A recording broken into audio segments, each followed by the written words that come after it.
Good afternoon or good morning, and welcome to the San Francisco Bay Restoration Authority meeting for Friday, April 16th. My name is Dave Pine, and I'm the chair of the authority.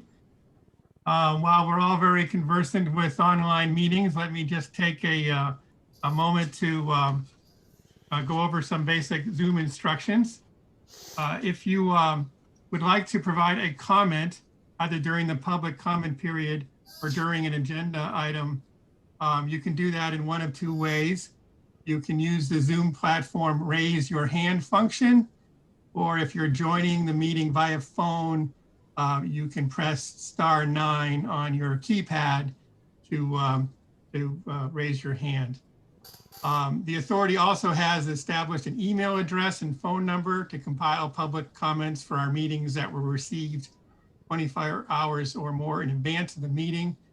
And if we have any such comments, those will be read into the record by our Public Information Officer, Taylor Samuelson. So with that, we can begin with the calling the roll. Anne, if you would do that, please. Yes, sir. Good morning, Chair Pine and Authority Board members. I will be calling the roll right now. So if I can have everyone unmute, our board members. All right. So Supervisor Joya. I'm here. Supervisor Peskin. Present. Director Holman. Here. Supervisor Gorin. Here. Councilmember Hahn. Present. Councilmember Lieber. Here. Chair Pine. Present. Okay, we have a quorum. Okay, all in attendance. At the beginning of the meeting, as always, this is an opportunity for members of the public to make comments on items that are not on the agenda. Let's check to see if we have any public comments this morning.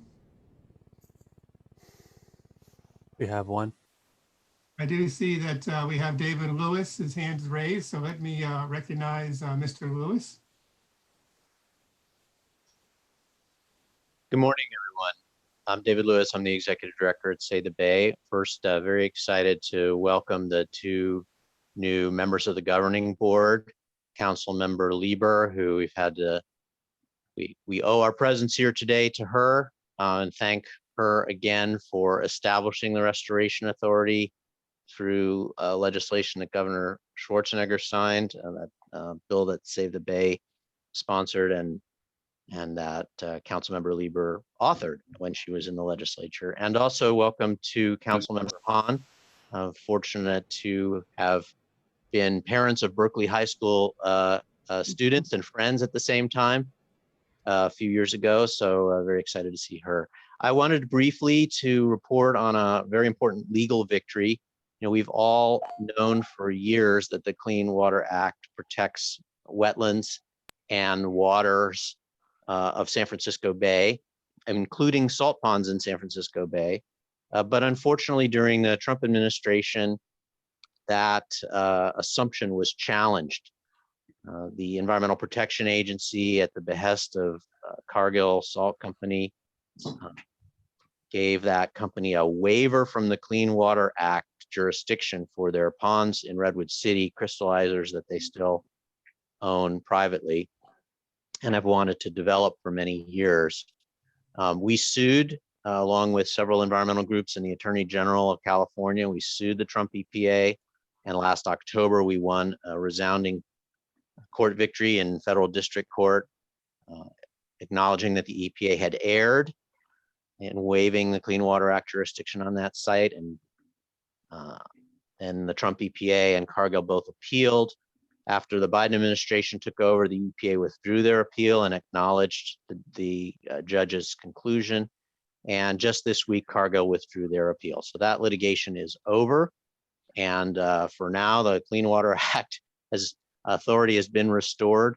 That site in Redwood City, as many of you know, is one of the last unprotected restorable areas on the shoreline of the bay, 1,400 acres. It's right at sea level and would be a great place to add to the San Francisco Bay National Wildlife Refuge, the largest urban wildlife refuge in the country, so that it can be permanently protected and restored, and also provide more natural flood protection for important infrastructure, the Port of Redwood City, a Google campus, a Facebook campus, a Stanford University campus, and Highway 101. So a lot of really important infrastructure there. So just wanted to update all of you that that's what's been going on. This legal battle lasted 2 years, but the battle over that site has now been going on for about 15 years. We hope it'll be resolved soon, but for now, Cargill still owns that property privately, and we're waiting to see what they do next. Thanks very much. Thanks for joining us today, David, and for the update on that important litigation. Do we have any other public comments this morning? No, we do not, but we do have a board member hands raised. Okay, I didn't see that. That's board member Joya. Thanks. I wanted to also welcome our two new members. I mean, I know Council Member Lieber, who wanted to make the same observation, had been involved with us early on, even when we were working on the campaign measure, but her legislation obviously is why we're here, and carried the bill to create this agency. So I just wanted to note that. I'm glad my constituent David Lewis did. Glad to have David as a constituent of mine in Kensington. And of course, my neighbor to the south across the county line, Councilmember Hahn in Berkeley. We share a lot of issues, Berkeley to Richmond area. So just wanted to welcome and your commitment on this work as well. So just wanted to recognize and glad to see both of you on here. Thank you, John. We are at the board member announcement. So any other board comments at this time? Actually, we're at the board member swearing in. Okay, we have to swear in before we go to that one. Don't deprive me of my most fun thing. All right, then let's turn it over to Mr. Pickett for the swearing in of our two new members. Good morning, everyone. I'm Sam Shook, and I'm the executive officer of the authority. Council members Lieber and Hahn have both been effectively and effusively introduced. It's delightful to have you both here. I'm going to swear you both in this morning. We will be doing this over Zoom. And you'll both do it together, so it will sound like a slightly uncoordinated babble, but that's okay. After we do this, we will send you in DocuSign a version of your oath of office to DocuSign and send back to us. So if you would both raise your right or your left hand and repeat after me. I, say your name. I, Sally Lieber. I, Sophie Hahn. Do solemnly swear or affirm. Do solemnly swear or affirm. That I will support and defend the Constitution of the United States. That I will support and defend the Constitution of the United States. And the Constitution of the State of California. And the Constitution of the State of California. Against all enemies, foreign and domestic. Against all enemies, foreign and domestic. That I will bear true faith and allegiance to the Constitution of the United States. That I will bear true faith and allegiance to the Constitution of the United States. And the Constitution of the State of California. And the Constitution of the State of California. That I take this obligation freely. That I take this obligation freely. Without any mental reservation or purpose of evasion. Without any mental reservation or purpose of evasion. And that I will well and faithfully discharge the duties upon which I am about to enter. And that I will well and faithfully discharge the duties upon which I am about to enter. Thank you. Congratulations. Welcome. Thank you. There's a round of applause. Very well done. It's always nice to hear the oath, and we welcome both of you. We're really excited about your joining the board and the contributions you'll be able to make. So again, a big welcome. Our fifth item on the agenda is any board member announcements. Do we have anything aboard at this time?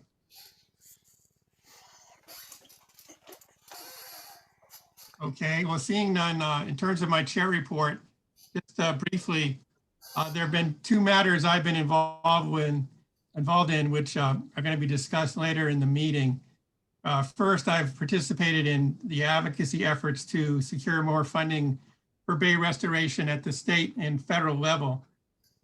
Sam will update us on the status of the legislation during his report.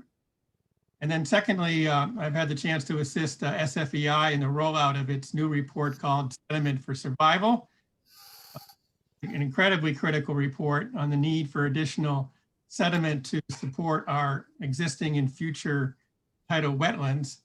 And we'll hear a summary of that report from SFBRA towards the end of the meeting. So with that, I turn it over to Sam for his report. Thank you, Chair Pine, and good morning again to everyone. I have three things to talk to you about this morning. I'm just scrolling through my computer here to find the first one. The first item is pretty mundane. I give a quarterly report to you on expenditures under the authority that you have delegated to me. These are to execute contracts for technical or other services that are less than $50,000 and or augmenting funds for authority authorized expenditures by up to 15%. So there are two to report. They're both in the realm of public information. We signed a contract for $10,000 with Estuary News for a one-year sponsorship of the Estuary News magazine, which will feature articles on authority projects. And we've also executed a contract for $28,000 with NBC to sponsor open road television episodes, the first one of which actually ran earlier this week. And if we didn't send you the link to that, then we will. And it features our very own Linda Tong, and I'm in it, and David Lewis is in it, and it's a fabulous, fabulous show. So those are the two expenditures that we've made. Any questions about those? Okay, hearing none. So as actually, before I get to legislation, I just want to let you all know that just give you a quick update on the hiring process to replace me. The Coastal Conservancy Board appointed a two-person subcommittee. It's Annie Notoff, who probably a lot of you know, or all of you know, recently retired as the California director for NRDC.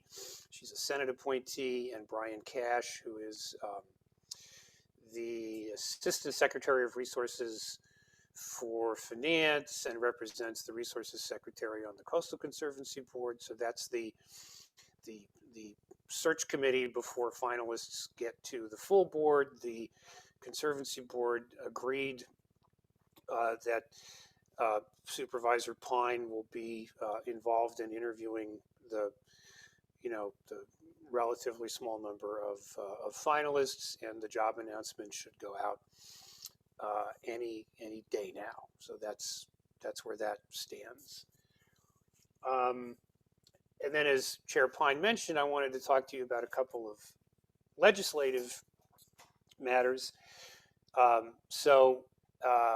As those of you who've been on the board for a while know, Congresswoman Spear on the peninsula has, for maybe as long as a decade now, been introducing a bill every year to fund the San Francisco Bay estuary at or near the same level that other estuaries like the Chesapeake Bay and Puget Sound are funded through the Environmental Protection Agency.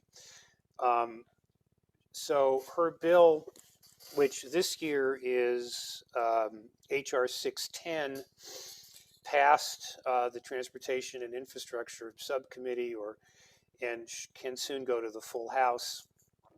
This, for those of us who've been following this and working on this, which of course includes David Lewis at Save the Bay, this seems like the best shot ever at actually getting this done. It could mean as much as $50 million a year more for San Francisco Bay, or maybe even more than that. And it's sort of a combination of the makeup now of Congress, the fact that the administration really wants to do an infrastructure package, and of course the administration is also actually interested in doing something about both adapting and mitigating for climate change. So one of my deputies, Amy Hutzel, and I were in Washington, meaning we spent 2 days of Zooming.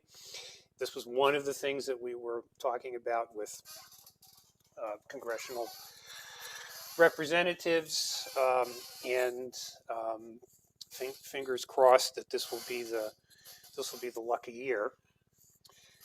In the meantime, at the state level, there are two climate resilience bonds under consideration, SB 45 in the Senate and AB 1500 in the Assembly. And both of those have a good deal of money in them that could be spent for the same sorts of projects that the Restoration Authority funds.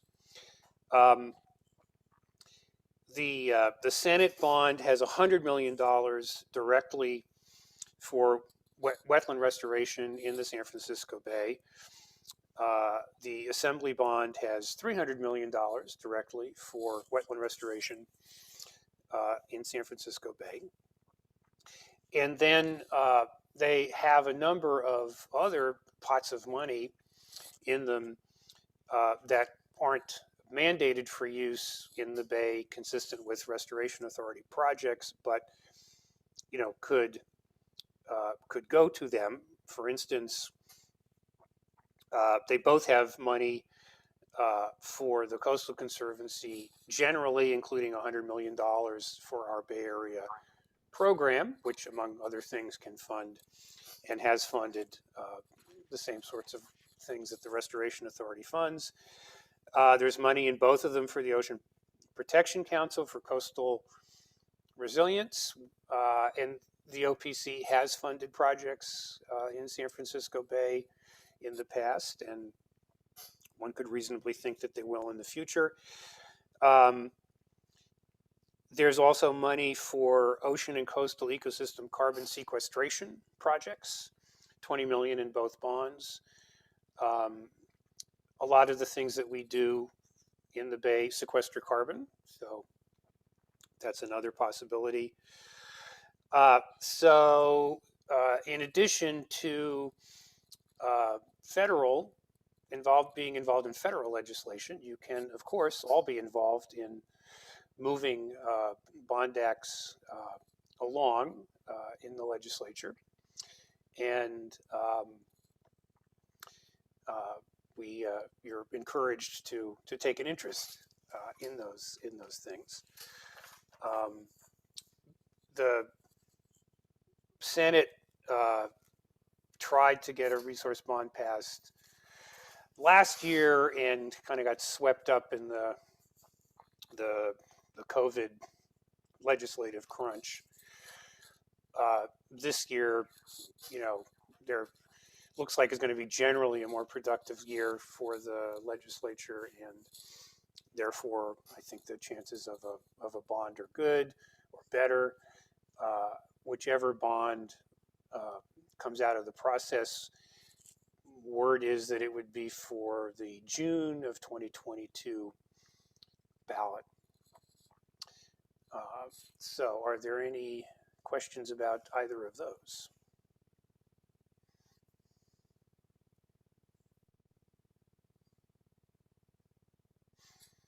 Okay, hearing none. Do you have a question from Director Lieber? I was wondering if you could repeat the amount of money. SB 45 would be potentially 100 million for wetlands restoration. And what about AB 1500?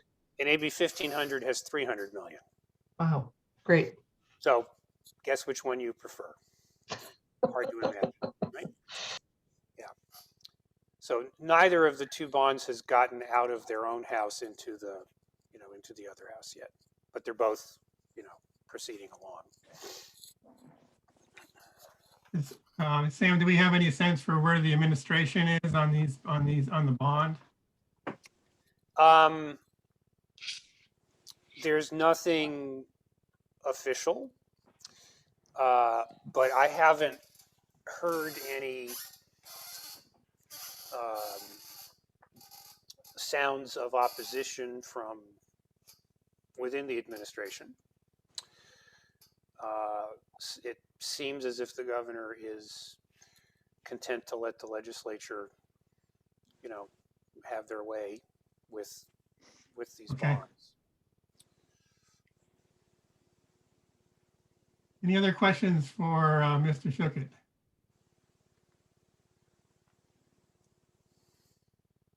Okay, thank you, Sam, for the report. It is very encouraging, the prospects for this additional funding.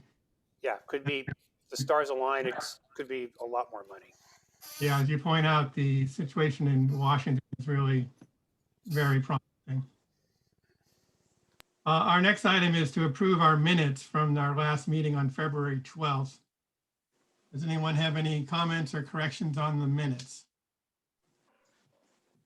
And, no, but I move that we approve the minutes. okay, Second. you have a motion and a second. I do see Sally Lever's hand and Sophie's hand. Do you have a comment, Sally? I'd just like to abstain on the minutes since I wasn't present for the meeting. Okay. And Director Hahn? My hand was up for the same reason, to abstain for the Okay. same reason. All right, we have duly noted. We had a motion and a second. So Ann, if you could go ahead and call the roll. Okay. Supervisor Joya? Yes. Aye. Okay. Supervisor Peskin? Aye. President Hallman? Yes. Supervisor Gorin? Yes. Chair Pine? Yes. And this minute does pass with 2 abstain. Okay, thank you for that. Next up is a discussion of our 4th grant round, and I believe Jessica Davenport will kick that off.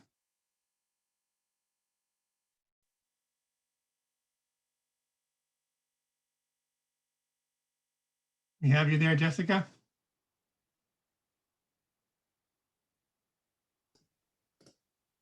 Sorry, I was on mute. Yes, good morning, Chair Pine and board members. I have shared my screen and I will start this slideshow for you. So today we're pleased to present to you the Grant Round 4 funding recommendations. And as you'll recall, all our authority funding must go to habitat projects that restore, enhance, or protect habitat, and then also fund elements of habitat projects that involve public access and recreation and flood management. And so we have 8 projects that we're recommending, and they are distributed around the Bay, as you can see. The Coyote, 3 of them are implementation projects, including Coyote Hills, which is a follow-on to a planning grant that you authorized a few years ago. So this will actually start work on the restoration there. East Bay Parks property. Oops. The second one, these are listed in descending order from dollar amount, is a planning grant to Valley Water to do a creek and marsh connection project in the South Bay Salt Ponds area, although it's not officially part of the South Bay Salt Ponds, but it's connecting to a muted marsh down there.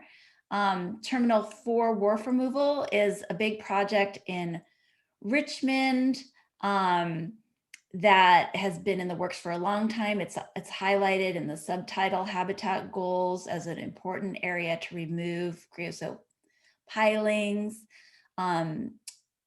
Habitat restoration in East Palo Alto is a grant to grassroots ecology, working with the Climate Resilient Communities partner who has developed strong relationships with the community in East Palo Alto. So they're looking to do some habitat restoration of the upland transition zone.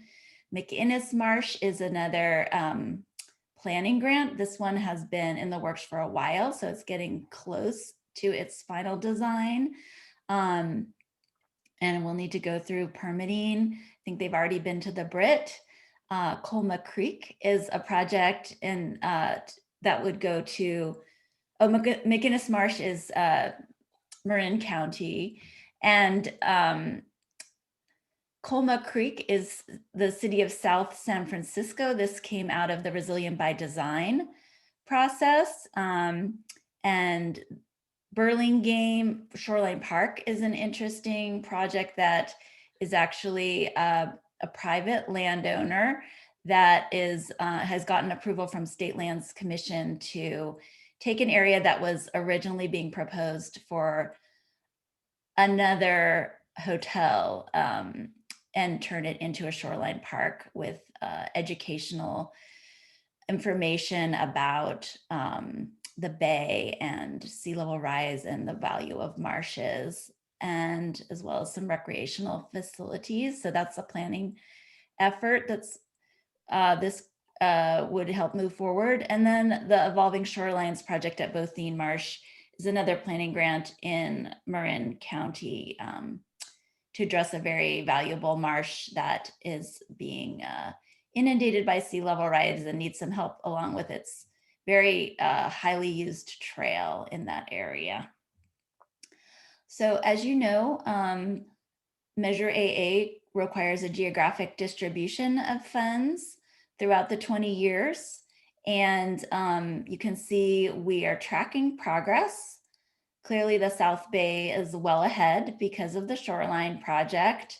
And the other 3 regions are pretty much keeping pace. The East Bay is getting a bit of a boost this year, as you can see, with several planning projects as well as the implementation in Coyote Hills that I mentioned. And then as you can see, we're kind of maintaining this balance of planning and construction projects. And by construction, it also includes implementation. So for example, Terminal 4 demolition and removal is considered construction, as well as planting in the transition zone, basically anything on the ground. So as you can see that the bulk of the funding goes to those construction and implementation projects, but we still have quite a large number of planning projects so that we have projects in the pipeline. And all the details are available to you in the table in your packet for those projects, and I welcome your questions. Thank you, Jessica. So turn to the board for questions. We do have a hand from Director Joya. Thanks. And, you know, someone, and Dave and I remember these discussions when we put together this funding goal, which is 50% the fund. We knew that there would be large projects in the North Bay and the South Bay. And we set a goal that for half the money to be sort of have this geographic distribution goal, knowing that big projects in the North and South Bay do take up a lot of funding. I am still concerned about the that funding distribution. So I want to ask some questions here. If you can, put the chart back up on the number here. Sure, just a second. I mean, and by the way, when are you coming? You be coming back further? I mean, I'm sorry. Is there a sort of the full? Where's the full list of all the projects in round 4? Is that from the previous agenda? That is in the memo. Oh, well, in the table attached to the memo. I'm looking at the memo. I'm saying that you've identified 8 projects here, but I'm saying there were a total of how many list here? There were a total of 18 applications.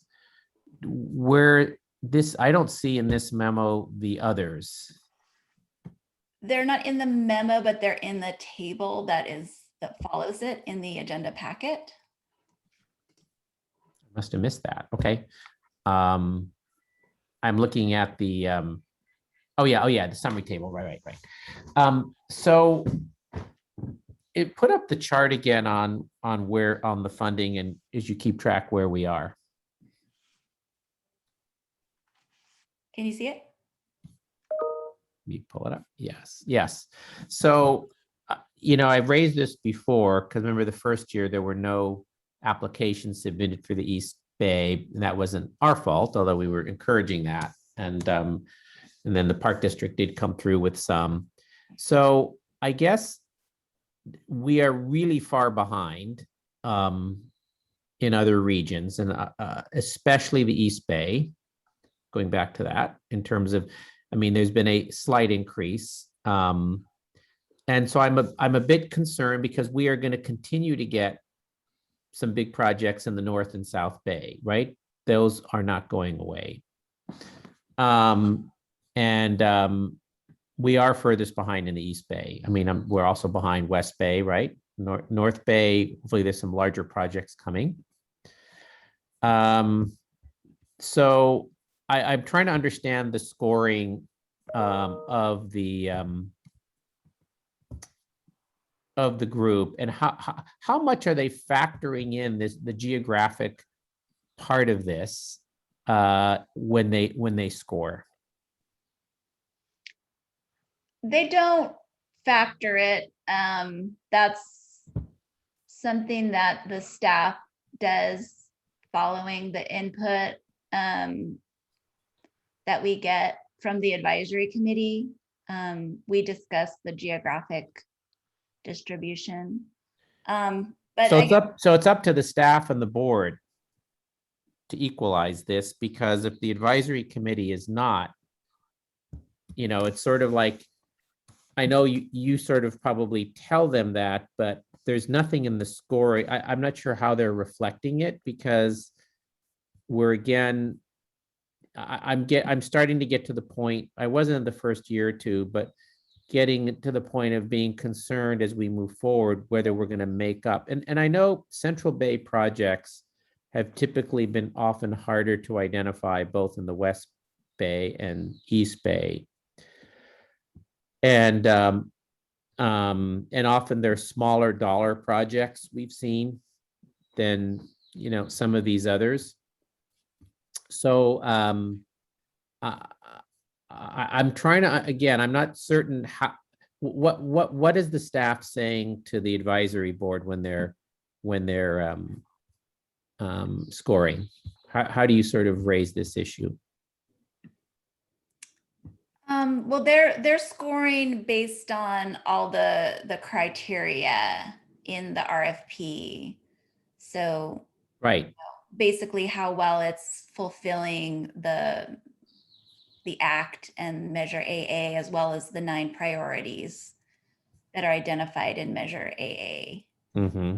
One of which is a geographic distribution, but then you can't evaluate a single project based on a geographic distribution. So again, that falls to the staff when we come up with our recommendation for a portfolio of projects.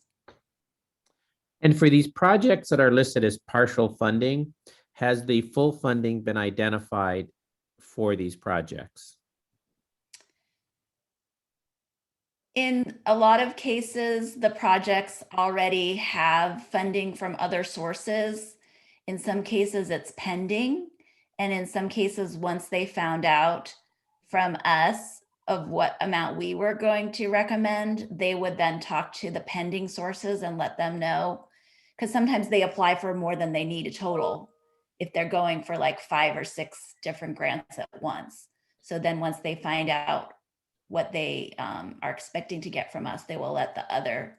Well, so maybe I need to know for the 3 that are listed as partial funding, Coyote Hills, Terminal 4, and Burlingame Shoreline Park, what's the status of full? I'm trying to understand whether if they don't have identified funding and when these projects would happen, right? So can you Yeah, a lot of them have multi-year asks. So if we provide them partial funding, sometimes they can still get started with the other funding they have plus our funding, which, as you know, has a bit of a time lag as well by the time it comes to you as a staff recommendation and then gets authorized. So in that time, they can raise additional money, and they can also come back to us in future years. So all of the projects, you know, when we get back to them as staff and let them know that we're going to be recommending them, if we are offering partial funding, we always ask them if they still want it, considering that it's partial, if they could still move forward. And they have let us know that, yes, they can. Yeah.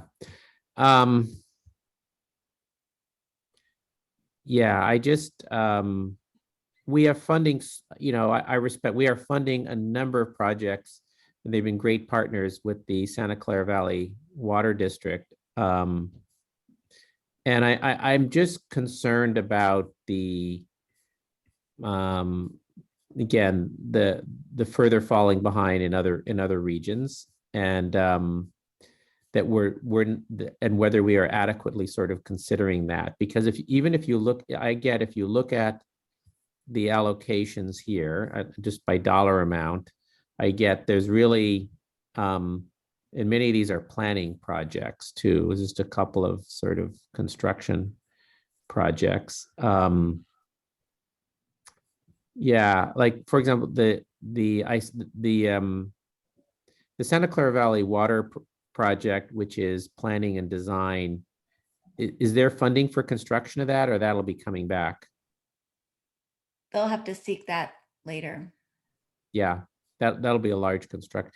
So I said I'll hold my comments for now, but I'm concerned. I appreciate there's some good projects that you've identified in this top 8. And to try to equalize as well, and in areas that I think also are areas of equity. We talk about our equity policy, and to me, where projects are located is an equity consideration. And you know, there's, I think, a good mix here. But these other projects that were submitted, are you encouraging folks to come back next and resubmit those next year?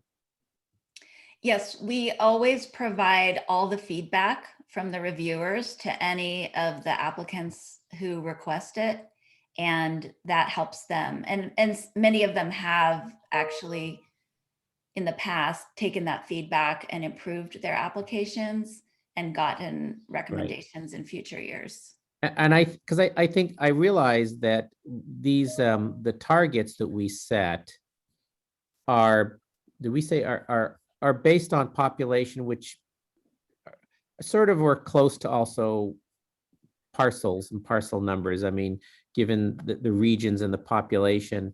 So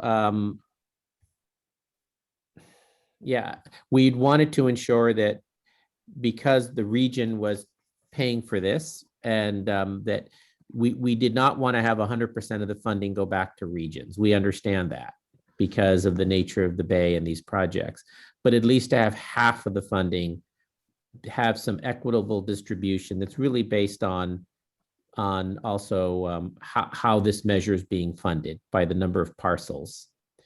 And if we start seeing regions really falling further behind and underfunded, it is going to, I can tell you, dramatically impact the ability to renew a measure like this. People are going to say, but our region's paying X, we understand we're not getting it all back, which was never the intention. But if we can't even, remember, this is for 50% of the money. If we can't even reach the goal here, then I think we lose credibility with the Bay Area that supported us at 70%. That was I heard a lot of that, and those of us who were on this board as we put the measure together, had good discussions about that and understood the need to balance distribution by region with just the nature and value of these projects around the Bay, knowing that there are some large ones. So I guess to say I'm not satisfied with the distribution to now. And I'm not sure in this funding round. I mean, some aid entity has to be the check on this. Because if it's the advisory board, and they're really not, this is really not a major factor in their decision because they're scoring projects, it's ultimately up to us to make sure we're keeping faith with the voters who approve this measure and our own promise that we actually have this goal for 50% of the money. So, I don't know how we sort of look at this list and look at, is there an opportunity to do more equalization here in this funding round?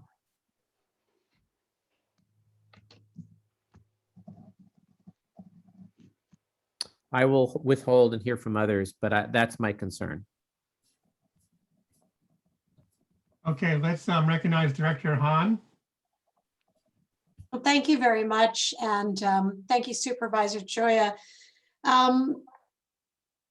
I had recognized in reviewing all the materials, some of the same trends. And obviously as a new board member, you just observe that and want to listen and hear what your colleagues think. But it did raise for me some of the same concerns that Supervisor Choya is bringing forward. I recognize that that the Bay is it's one body, and that all the communities and residents benefit from the improvements and the restoration that makes the entire Bay healthier and more accessible. But I do share some of the same concerns. We still have a lot of time. Perhaps we can do a little this round, but I think for myself, looking forward, I'm interested in looking at for example, the solicitation priorities in the RFP. I'm wondering if maybe something about the scoring or the listing of the priorities may unintentionally favor these very large, impactful projects from the North and South Bay, and perhaps the East and West Bay proposals, just by sheer geography, don't shine as much when they are compared with the proposals coming from the North and South Bay, because the acreage isn't the same. And, maybe there's some geographic features that make it such that those projects, as compared to projects coming from the East and West, or I guess as Supervisor Joya called it, sort of the Central Bay projects, may just not look as attractive when compared. So I think it's possible that we might want to look at maybe slightly changing the order of emphasis when we're evaluating, I'll call them the Central Bay projects. For example, they may have greater potential to benefit economically disadvantaged communities, to increase public access and the workforce development and some of the other goals that are already articulated. Those projects, maybe we should be asking the applicants from those areas to lean more heavily there, and maybe that's where those projects can shine. And then, sort of comparatively, I don't want to say have an advantage, but rise higher up in the rankings, because the ability of one region or another to meet certain goals, just for straight up geographic and demographic reasons, just may be slightly different. So that's just an idea that I have for how we might work towards rebalancing a little bit where the winning applications come from. And it's something that I would be happy to work brainstorming and thinking a little bit about this, obviously with staff and the chair and any other authority members who want to look at that. But that is my thought about why we may be seeing this phenomenon and how we might work towards objective criteria that would rebalance a little bit. So I put that offer out to work with Supervisor Joya and anyone else who wants to think a little bit about how we can address the trend. Thank you. Thank you, Director Hahn. Director Gorin? Thank you. I think this is a very important discussion, and I recognize that the South Bay, we've been approving some pretty expensive, very important projects, and there will probably be more proposed in the future. And I did look at the graph that we've been talking about, and indeed East Bay seems to be lagging, but I know that each area around the Bay, it has different circumstances. So great that Marin County is moving forward on some important projects. Great that Solano County is moving forward on important projects. We've only had one small project funded in Sonoma County, I believe. And I'm not sure we've had any project funded in Napa. So I think we need to put our thinking caps on about how we approach what we're dealing with at this time. Is it worth, Jessica, for each of the areas, each of the commissioners representing the various areas to invite you with some of the organizations, whether it's regional parks, state parks, land trusts, to talk about the projects and explore ideas on what we could be funding. I know the city of Petaluma is moving forward in doing something along the Petaluma River, which is very exciting. And I encourage them to reach out to Sam and you for potential funding on that project. But we may have to do some promotions, some technical incentivization to figure out how we get more of the areas not enjoying the funding for these projects to come forward. What can we do as technical experts to help promote and incentivize projects being developed? Just food for thought. Yeah, no, I think that's great. We always encourage you to work with your constituents to develop projects. And we've actually found it really helpful to have these early consultations with the project proponents before they submit their application. They actually submit a pre-application that gives a sketch of what they have in mind. And then we give them feedback on how to make their application even stronger. And so I feel like we had really, like, over the past 4 years, the project proposals have been getting better and better. And people are taking our advice, both people who applied in past years and then are revising, and also people who just go from the pre-application and then they take our input and do the full application. And our numbers person, Karen, just texted me and reminded me that this year we have 5.7 million out of the 11.8 million going to the East Bay. So it's a little under 50% of the funding going to the East Bay this year. So just want to throw that in the mix too. Thank you. Director Holman?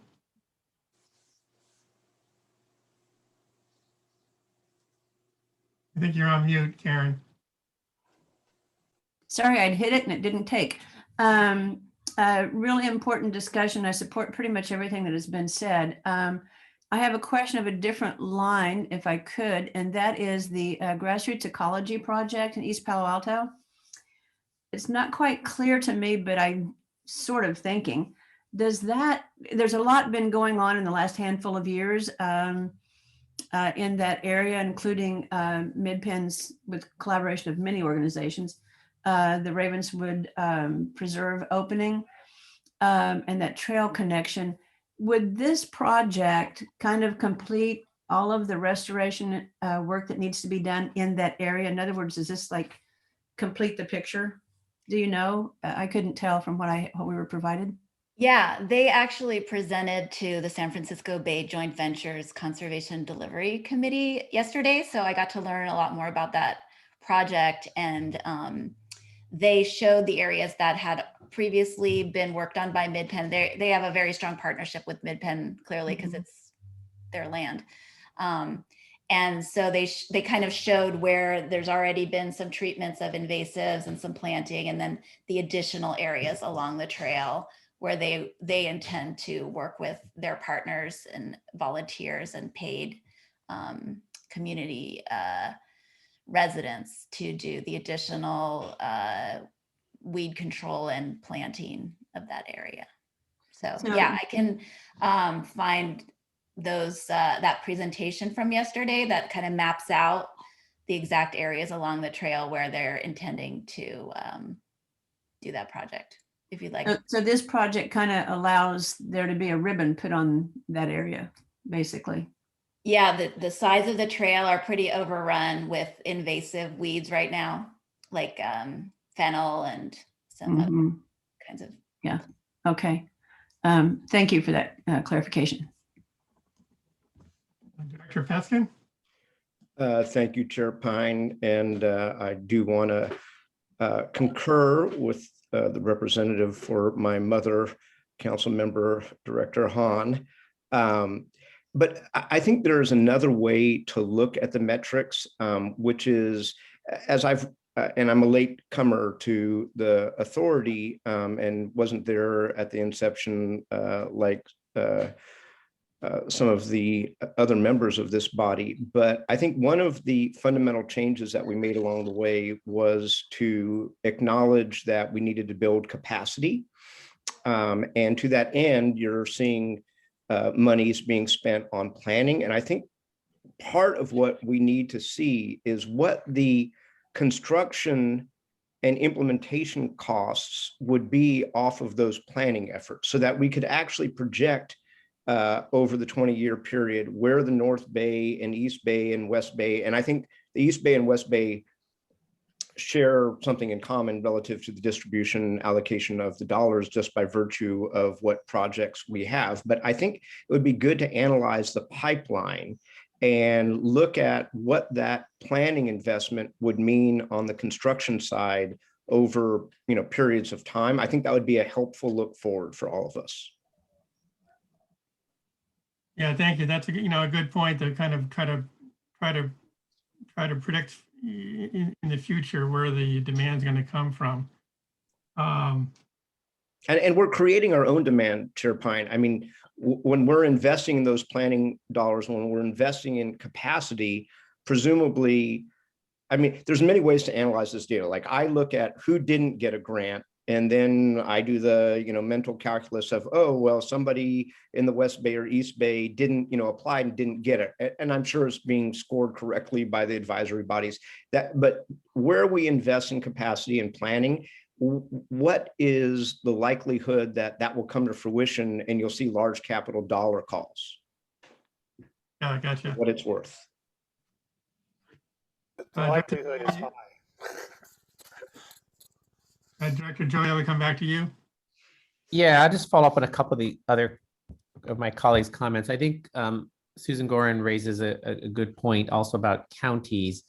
I think what I'd like to see at our next meeting maybe is a breakdown of every project by county and then bulk the counties in the region. So I think, well, obviously East Bay is Alameda, Contra Costa, West Bay, San Francisco, San Mateo. South Bay is one county, Santa Clara. And then of course you've got all the North Bay counties. And so get a breakdown by county, list every project that in all the rounds that we funded, the dollar amount for those projects and the sponsor of those projects. And then that'll also, have the regions. So we can look at that. I think we always knew going into this that the South Bay would probably end up with the most money just because of the nature of the work that's going on. I think we sort of knew that. And Susan's point, there may be some counties in the North Bay. Even the North Bay is a large area, right? Multiple counties may not have had projects. We want to look at that. And I think projects have multiple values. We all know, it's why we supported this measure and developed it, is the Bay is the Bay, and there's a value to improving the Bay anywhere. When the Bay is improved in the South Bay, it improves it in the North Bay and the East Bay and the West Bay. And so there's value in that. We also know that there's value for the landside based improvements as well. So not just to the Bay, because a lot of these improvements happen in areas where maybe public access gets increased, where there's value to people who live in that area, and especially in an EJ community. Both of those are important values, which is again why we said 50. We only had the standard apply to 50%. So there is a value in these projects to people who live in that region who get to enjoy some of that. So I think having and then Aaron Peskin's point of looking at what's in the pipeline, I think is important as well, and helping encourage that. And frankly, if a project has, here's what I worry about as well. Projects can apply. We can have agencies apply, and then every year they apply. They could apply multiple times, and every year they just get out of the running, and as new projects come in.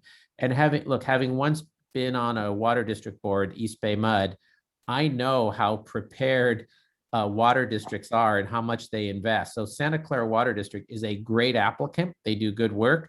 They also have great capacity to apply. And we're also trying to equalize among projects where there's not always the same capacity of organizations to apply with everything they're doing. And I think that's going to be up to us as elected board members, as opposed to a scoring committee, to equalize this. I think that's our job. And if we can put that into how these are ranked, but sometimes that may not always be possible. So let's just pull up, if you can just pull up for me the projects, and I'm looking at the table, I don't see a score. I'd like to just sort of understand what's the quantitative difference in the score between the top 8 and let's say the next 5. I mean, I'm just trying to get a sense. It's not like there was a major drop off, is my understanding. So do you have scores for these here? I was on the charts. They're not on the chart, but do you have these scores? Yeah, we can provide those to you. And I think, that is where some of the geographic considerations came into play, is because we have qualitative evaluation as well as quantitative, we're not going strictly by scoring. For example, one of the projects that scored pretty high was Eden Landing, but we knew that they were actually going to be fully funded by the Coastal Conservancy. Right. So we didn't recommend that. Yeah, So that makes other sense. factors come into play, but we can certainly provide that to you. Right. Yeah, I mean, I like on these, there's been, and again, gets back to the point that some of the Central Bay projects on both the West and East Bay are smaller projects as well. Some of those compared to a big South Bay project, and therefore the numbers are lower oftentimes, right? The other thing is when we are approving like a planning and design, we're sort of setting up to fund the construction side when it comes in. And so that's something to consider as we look at the pipeline, right? So maybe we ought to have a more global discussion of that issue when we look at this. But can you tell me today what the difference is between some of these, just by range? I mean, can you look, just trying to understand the distinction and scoring between some of these? Yes. Hold on a second. Let me pull that up. And when you do the list of all the projects that we funded so far by county, showing them on a map with, depiction on a map like you've done here is great and helpful. Yeah. Like a nice detailed, a bigger map that shows more detail, that shows the location of each project. I think that would be good to do. Okay. And I also just, while you're waiting for me to find that chart, I wanted to bring your attention to this project map that's available as well, that shows all the projects in the different fiscal years that have been funded or that are pending. And that can give you the overview. That's on the website under current projects. And then beneath that map is also a list showing who the grant went to and the amount. Right. So, right. That's good. And of course, part of it is that some of these projects are very expensive projects, right? Right. Are very expensive compared to others, right? Yeah. So just getting a breakdown here of. Oh, sorry, my Outlook disconnected me. So I don't have access to those score numbers right now. I don't know if Karen has any insight. She tends to just try to get an understanding. Numbers in her head. Right, because it sounds like the scoring, I just trying to get a sense of that, just generally. Yeah, I can add in. I don't have the scores pulled up in front of me. I can try and get those up, but a lot of times there's groupings where there's some scores that are tight, and then that's when we kind of look at like a lot of the qualitative reasons to, if one is more urgent, we look at geographic and those kind of things when the scoring is grouped on different projects. I don't have the scoring sheet in front of me right now to look at the grouping, and also we look at the standard deviation of those type of projects. The other thing I wanted to point out quickly was, with the South Bay too, they don't actually have all that money yet. We're not in contract, with that. We had the 11.4 million over 5 years. So we have that in the chart because you guys approved that, but they don't have access to all that money yet. That'll be coming in the future. So that's already incorporated in that chart, but got it. That's already incorporated in there. Okay. Oh, one thing maybe I would suggest is, this has been a good discussion about how we allocate the funds on a geographic basis. We have a lot of money yet to allocate. I mean, I believe after round 4, we've allocated about 110 million. So we have 290, 390 yet to go.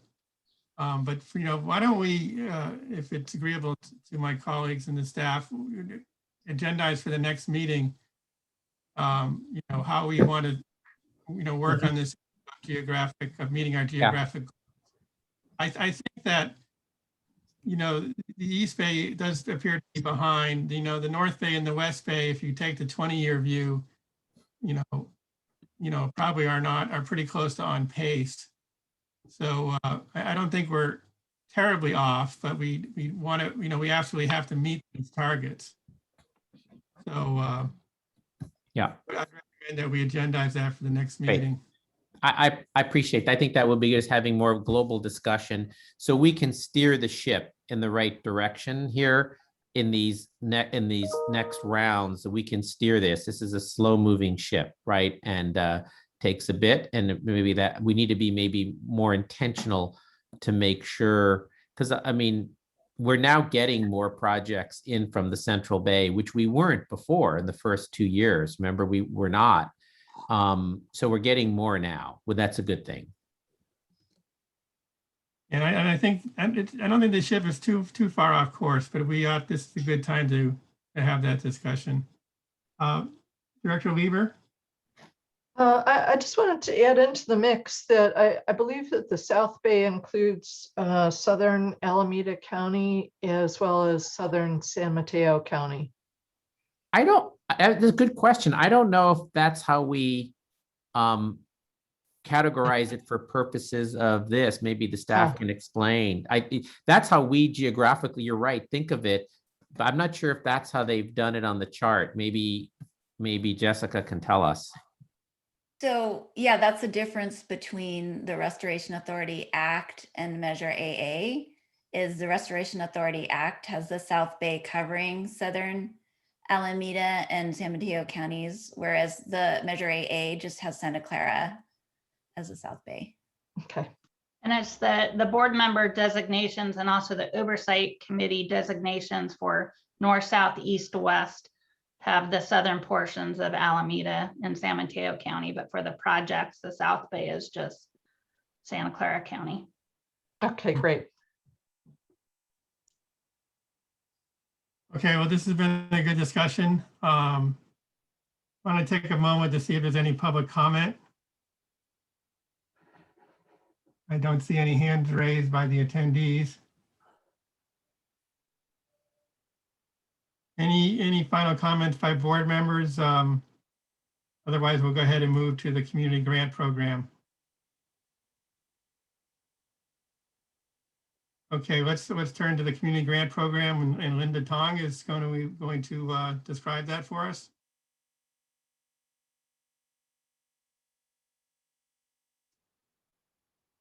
You have you, Linda? Yes.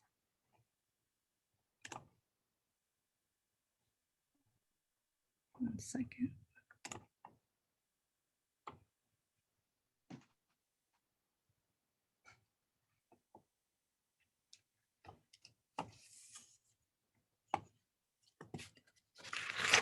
Do you all hear me and can see the screen? Yes. Great.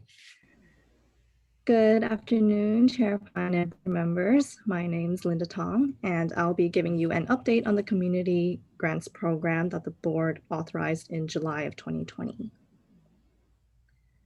And just a little bit of background, the purpose of the community grants program is to support projects that are led by community-based organizations in economically disadvantaged communities. Your presentation view, Linda. I am. Okay, let's see.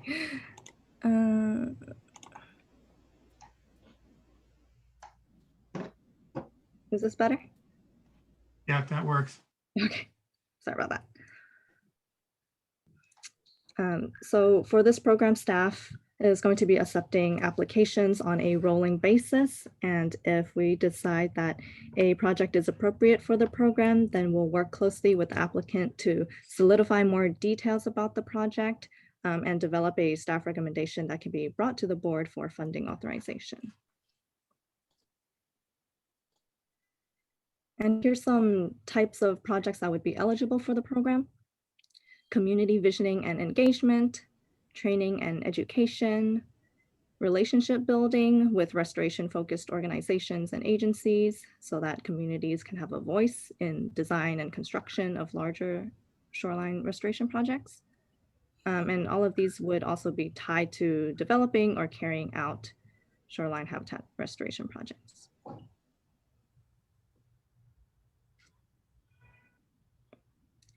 So this past year, we had our pilot phase of this program.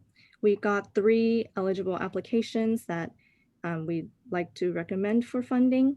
This first project on the list is the Marin City Urban Wetland Community Visioning Project, and I'll be doing a separate presentation on that soon. And this project would be led by Short Marin City to lead community engagement for a project that will restore a degraded detention pond off of Highway 101 into urban wetland or open water habitat. The second project, Yosemite Slough Wetlands Stewardship Project, would be led by Literacy for Environmental Justice, located in the Bayview Hunters Point area in San Francisco. And what they want to do is hire youth to do restoration plantings and cleanup at Yosemite Slough in the Candlestick Point State Recreation Area.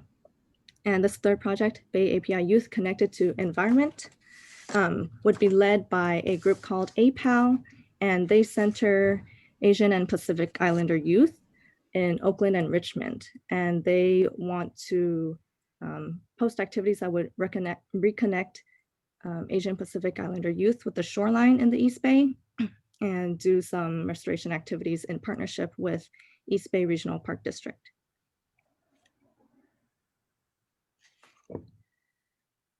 Also, as part of our pilot, we hosted several networking sessions at the end of last year. And the goal was to facilitate some new connections between community-based organizations, public agencies, and environmental nonprofits. And we got a good mix of participants across 4 sessions.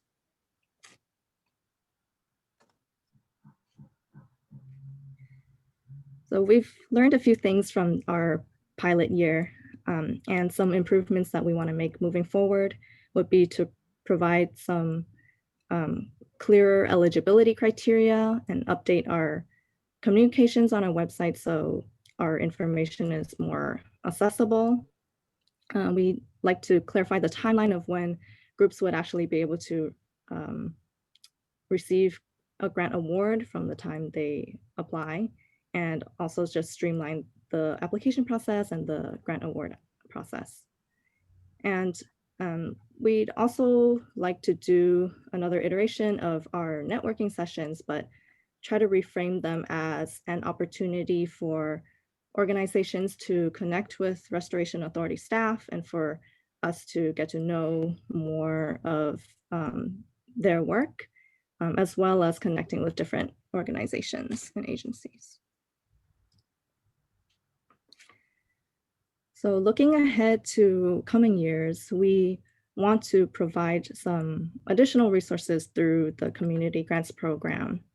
And some ideas we have would be to invite grantees to come together to share strategies and lessons learned, provide some group trainings on Restoration Authority requirements and our processes. We'd like to also at some point invite advisory committee members to help with some of these trainings and recruit our grantees and other economically disadvantaged community representatives to actually apply to be on our advisory committee.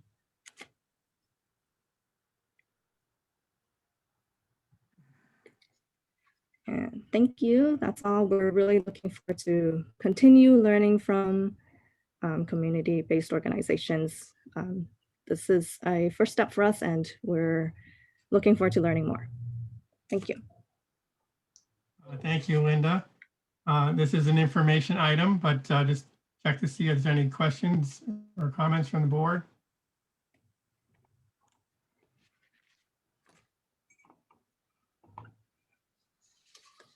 I don't see any hands raised. We can check if there's any public comment. Wait a minute, we have a hand raised by Director Gorin. I just wanted to thank you so much for profiling this and helping us understand the possibilities. I think it's very exciting to be working with community and generating these kind of ideas. Community conversations, restoration projects. This alludes to the comment that I made from the previous item. This is perhaps what we need to do more of, to be out there in the community, to start generating ideas and working with community groups to understand that we are here, we are funding projects, and here's what you might think about. So thanks so much. Really appreciate it. Thank you. Any other board comments? Seeing none, and we don't have any public comment, no hands raised. We can move to an action item, which is the actual grant of funds to the Marin City Urban Wetland Restoration. Linda, you're going to take this one as well. Yes.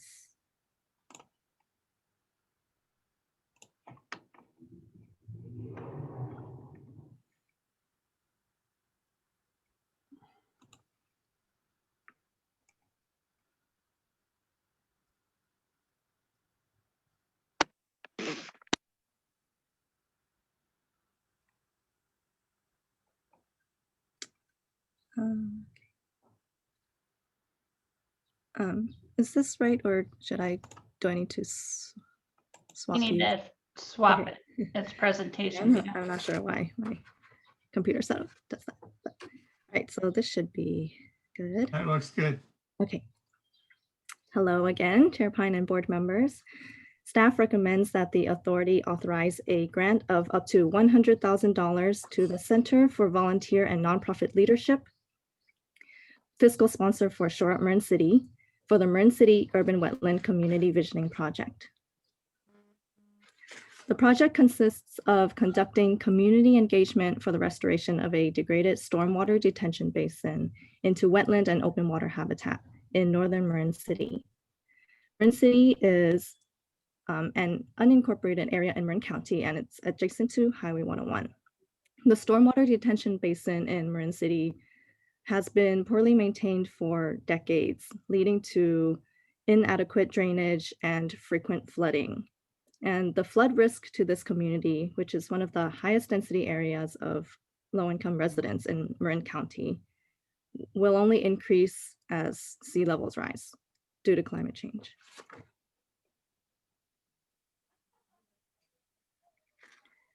Investing in turning this detention basin into a high-quality urban wetland would serve as a model for nature-based flood protection, and it would create a lot of valuable habitat for native species as well.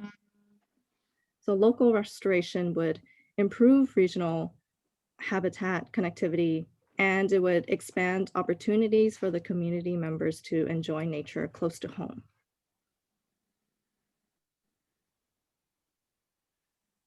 The planning phases for this urban wetland restoration project are already underway, with Audubon California as the lead and local grassroots coalition Shore Up Marin City as a crucial partner and driver of the project. The general design configurations for the project could be muted tidal wetland, or managed pond. Shore Up Marin City has gotten some funding through Audubon California to initiate community engagement, but they need additional funds to really lead a robust engagement campaign.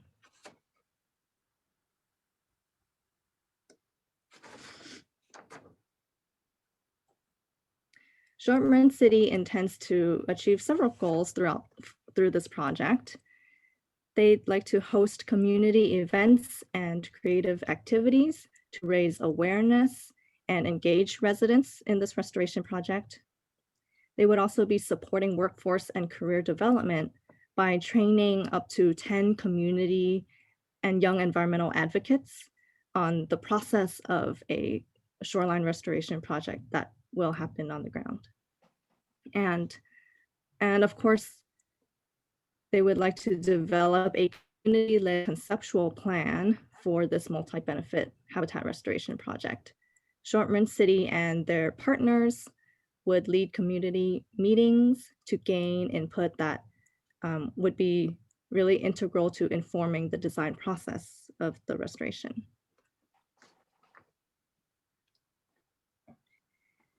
Short Marin City is really well positioned to lead this engagement effort for the urban wetland restoration planning and design process. They have a decade-long history of working with residents to uncover and understand environmental issues facing the community, as well as of advocating for equitable inclusion of community in local planning. And thank you. I'd like to introduce Terry Green and Sandy Wallenstein from Short Marin City to say a few words, and then we'd be happy to answer any questions. Thank you, Linda. Hello, I'm Terry Green. I'm the Executive Director of Short Marin City. And on behalf of Short Marin City, we would like to thank you, Chair Dave Pine, and Board, Jessica Davenport and Linda Tong, for recommending funding for our Marin City Urban Wetland Restoration and Community Visioning and Awareness Project. Our goal is for our community to become well aware of the importance of wetland restoration and how they can become involved in all aspects of the project, from planning to implementation and usage. This is such an exciting and very much life-changing project, and we would like to thank you for your support. Thank you so much. Sandy. Good afternoon. I'm Sandy Wallenstein, and I've been working with Short Up Marin City since its inception. I actually live in Fairfax in Marin County, and I'm so excited about this project. I think the role that I've played to some extent has been to help raise awareness within the county about the issues that Marin City is facing. And there's a lot of lack of awareness within our county about these issues. So I really appreciate the support we've gotten from Linda and Jessica. And again, thank you. Thank you for joining us. Thank you for the presentation. So turn to the board to see if there's any questions.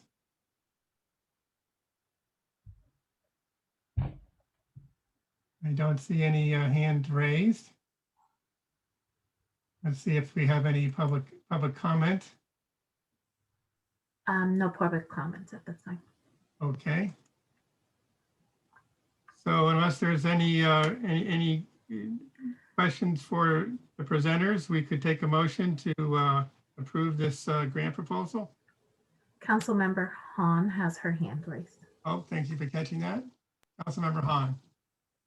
Yes, thank you. I just wanted to say that I think it looks like a great project, and maybe when things have opened up a little bit, I would love to come out and see the area and visit. So if that's a possibility, I want to put that out there, and would be delighted to make a motion to approve the staff recommendation. I second. Thank you. We have a motion and a second. And I just want to note, I think it is a great project. It's great to see these types of efforts. We have found we need to do this sort of seeding of projects if we want to, develop more construction projects in the broader community. So it's great to see this. Very good.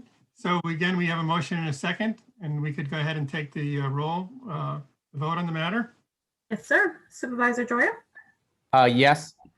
Supervisor Peskin? Aye. Director Holman? Yes. Supervisor Gorin, Yes. Councilmember Han, Yes. Councilmember Levia, Aye. Chair Pine.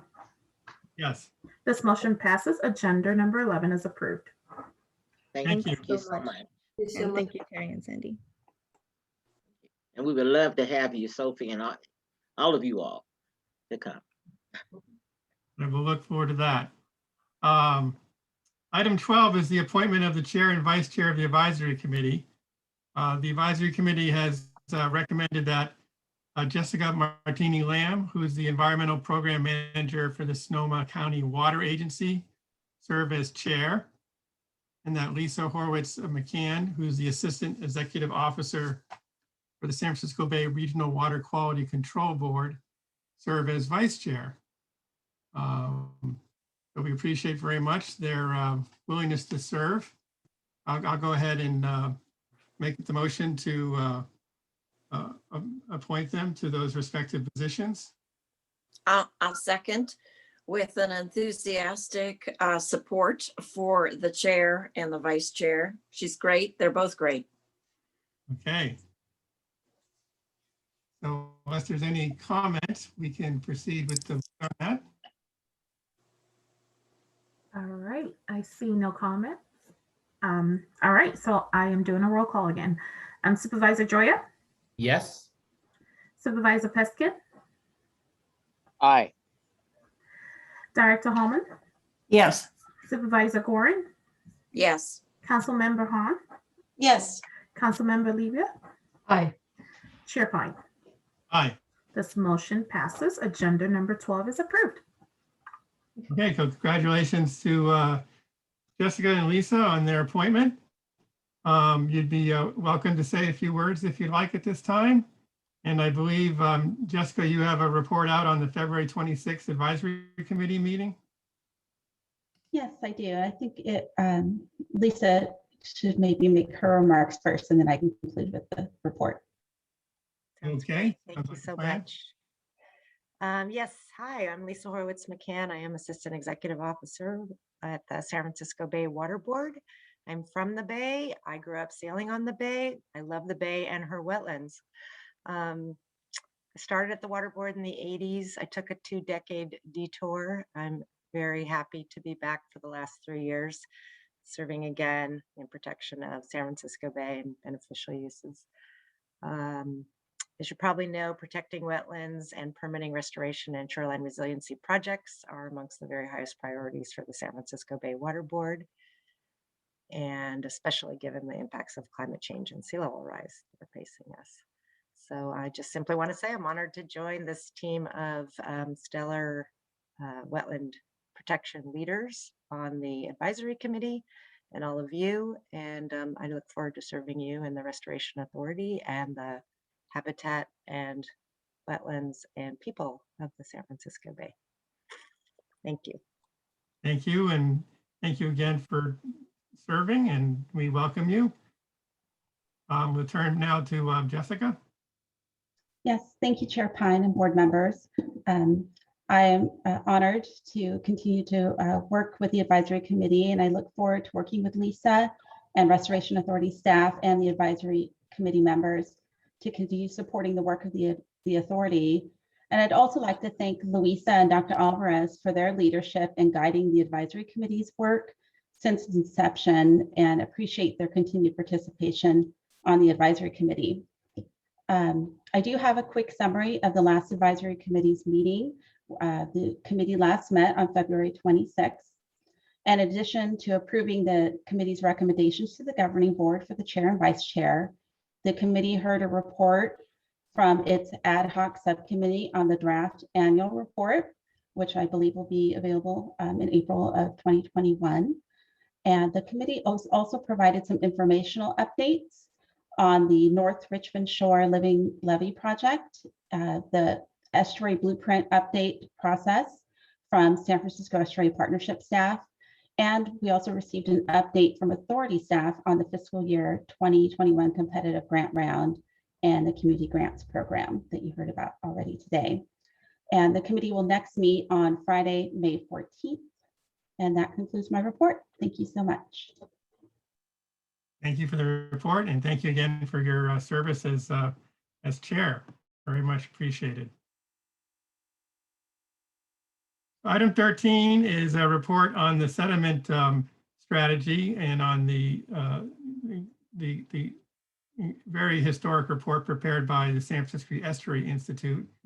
It's often said that restoration requires funding, permitting, and dirt. And so we'll hear a lot about sediment/dirt today.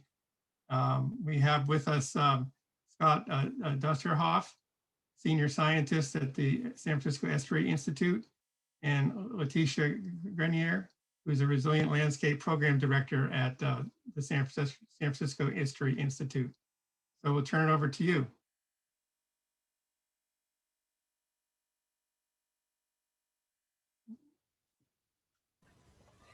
Hi, I'm Letitia Grenier from the San Francisco Estuary Institute.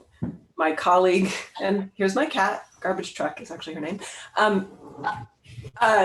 My colleague, Scott Dusterhoff, the principal author of the report, is also here, and he can provide answers to any technical questions that come up. So is it okay if you guys run the slides on your end? Will that work? Jessica? Yes, I can. Or Jessica, did you want Yeah, to run it? I think Karen was going to do that. Okay. Unless she stepped away. But if you have them handy, Andrew, go ahead. Yep. Are you doing it, Andrew, or did you need me? I can run it. One second. Okay. Dave, I I'm mean, sorry, I have to leave to another meeting, so it's in good hands with all of you. Okay, thank you, John.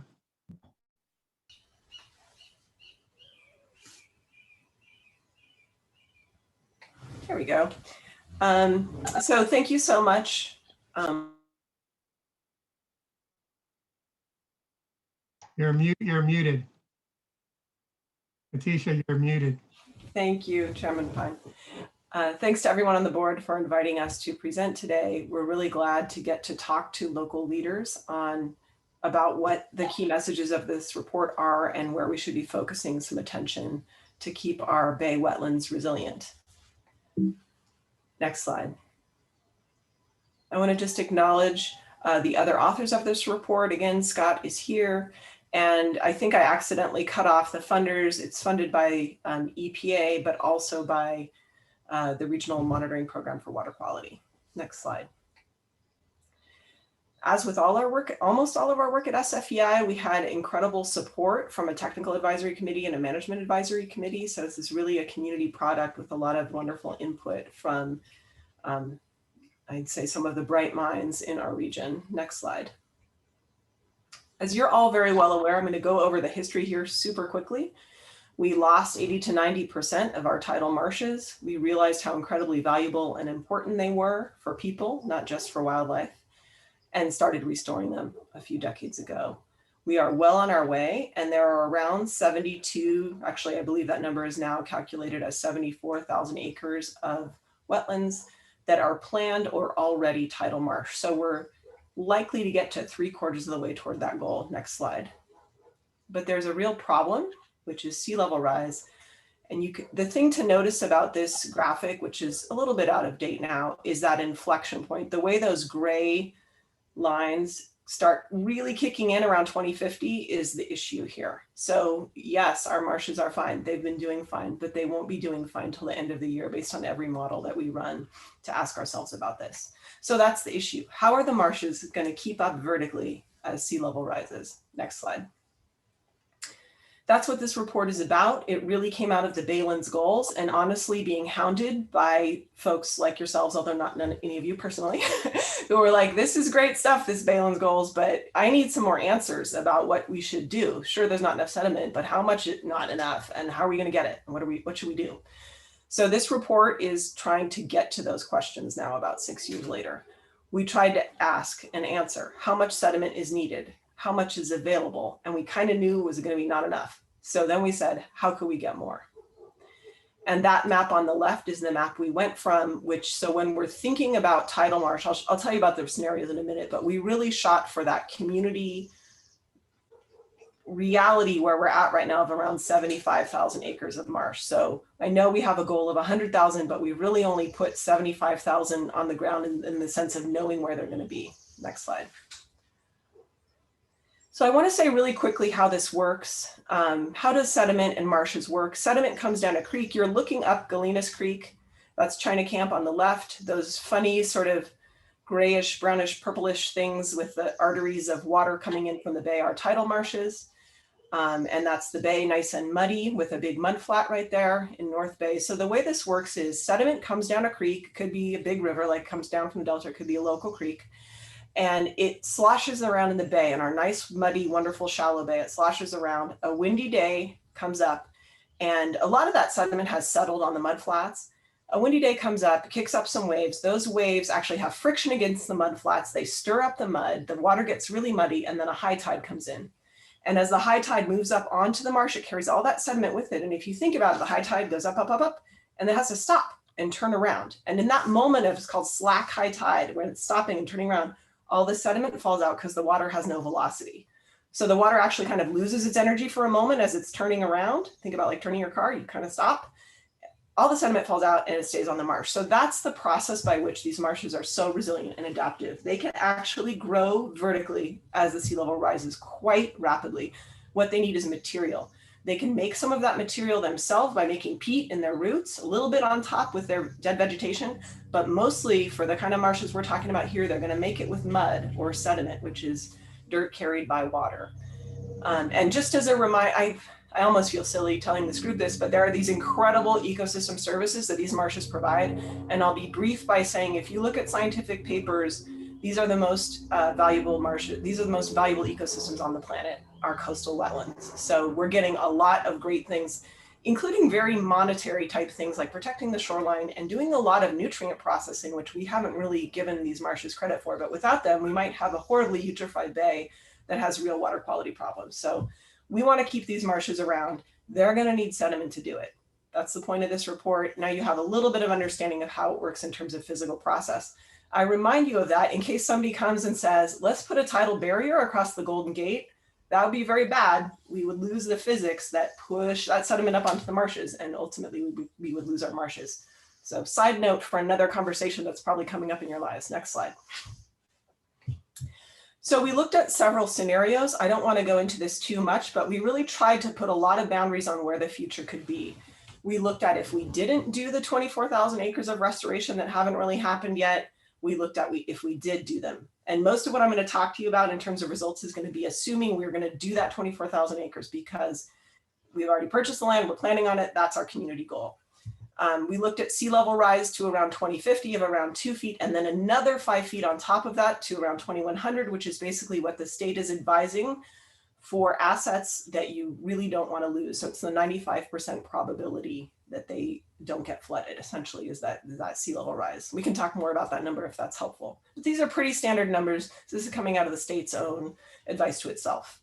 And then we looked at slightly wetter future and slightly drier future, since that's one of the uncertainties for California, what's going to happen with climate change. Next slide.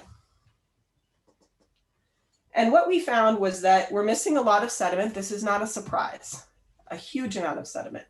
So the amount of sediment that is needed is 477 million cubic yards between now and 2100 to restore up to that 74,000 acres of marsh and to maintain all of our current marshes as well. So that is about as much as 2 Panama canals, even more. It's as much as 48 million dump trucks. That's nose to tail dump trucks circling the equator 10 times. It's a lot of sediment. We tried to make this, I call it the cheese wheel. The cheese wheel of sediment in the bay is huge. So how much are we going to get if we do nothing? That's what we asked ourselves first. Next slide. And we're going to get about a third of it. So under the current landscape, the way that sediment moves through watersheds and in the bay, and the way that we reuse dredge sediment right now, we're going to have about a third of it. So that's not great if we are trying to hit these goals. So we said, what about the other 70%? How can we get it? Next slide. And here's the really great news. We have that sediment in our watersheds. And I don't mean just from the Delta, I mean our local watersheds. We have that sediment with a lot of control over a lot of that sediment. That is not true of many places in the world. We're very, very lucky that we actually have the resources, but it's going to take really big new management approaches to access it. And I'm going to talk about that. And we can get into more detail in the questions if I don't give you enough detail. So I just want to emphasize this is a really big lift, but it is possible in the sense that the material is there. Next slide. So we think of this as a three-legged stool. We are trying to get to healthy and resilient baylands for all of the benefits they give us. Next slide. And I should say, I didn't do a good job of saying this earlier, I should be really clear. Because of that system that I talked about where sediment is delivered by creeks and it lands on the mudflat and it gets turned up and then it gets pushed back onto the marshes, we're including mudflats and marshes. So the unvegetated part of the bay that just looks like mud when the tide is low, that's the mudflats, and the marshes. We can't think of them separately anymore. They are one system completely tied together. If we want to have one, we have to have the other. So when I say baylands, I'm really talking about our analysis of marshes and mudflats. The bad news about that is we didn't know what to do about the shallows in the deep bay. It's possible we're underestimating here. So it's possible the challenge is slightly greater than what we know right now, but this is our best estimate for the moment. So the three legs of this stool of how we can have healthy and resilient marshes and mudflats or baylands are, next slide. The near-term leg of the stool is dredge sediment, and that's been the subject of much work by the LTMS over the past 20 years, much discussion in the past couple of weeks. The Army Corps has a policy that makes it challenging to reuse all the sediment that we need to be reusing. I'm happy to talk about it more. Conceptually, the change to that federal standard is that instead of thinking of cost to dispose of the sediment or put it somewhere right now, we should be thinking of that's kind of a waste product paradigm for sediment. We should be thinking, here's this precious resource. It should be used for the public good. What's the highest and best use of it? And I think if you factored in the dollar value of reusing that sediment in baylands, it would be much smarter financially if you factor it over time to reuse it in baylands than to waste it, which is essentially what's happening with about 60% of it right now. That's going to disposal in bay or out in the ocean. Next slide. I just want to say the unpopular thing though. There are two other legs of this stool and we have to deal with the other two. They are longer term in the sense that it's probably going to take longer to manifest benefits from them, but they're not longer term in the sense that we can just hang out for 20 years and then start thinking about them. We need to be activating ourselves on every leg of this stool right now because of that sea level rise curve I was talking about. We've got to get going on all of these right now, even though these other two are harder and thus less popular to talk about. Next slide. Migration space. This is the term we use a lot to talk about the places where marshes will go. They will actually migrate inland as sea level rises if you let them. And so that's another one of their amazing resilient adaptive qualities, but we kind of don't let them do that because we've put a levee on everything. So we have some wonderful places with a nice low slope where they could head up into the watershed, but you know, they're urbanized or they're developed or there's a levee for some reason, whatever. But there are opportunities and we've called those out in this report and others. There's many around the bay who are working on it.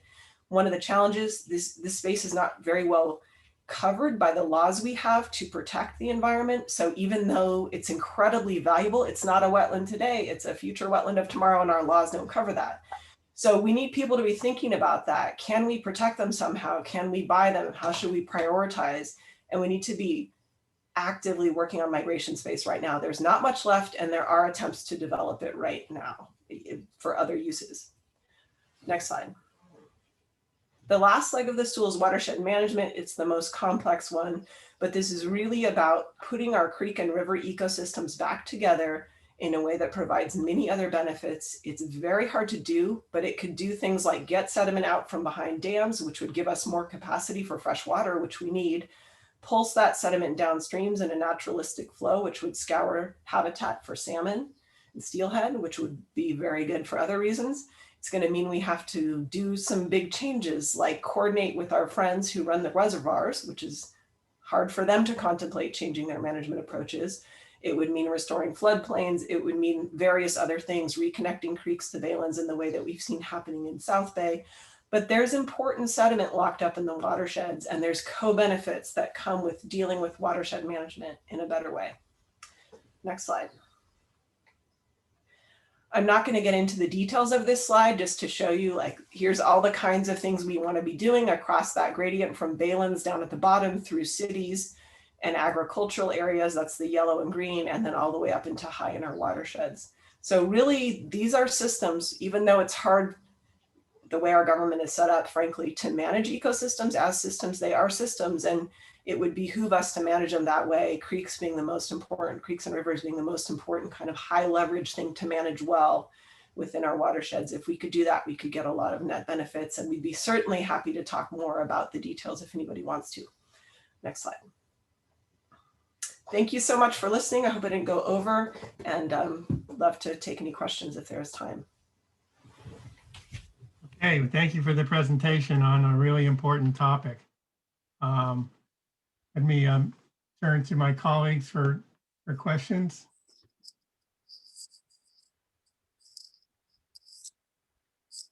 Director Chair Holman. Pine. Oh, sorry.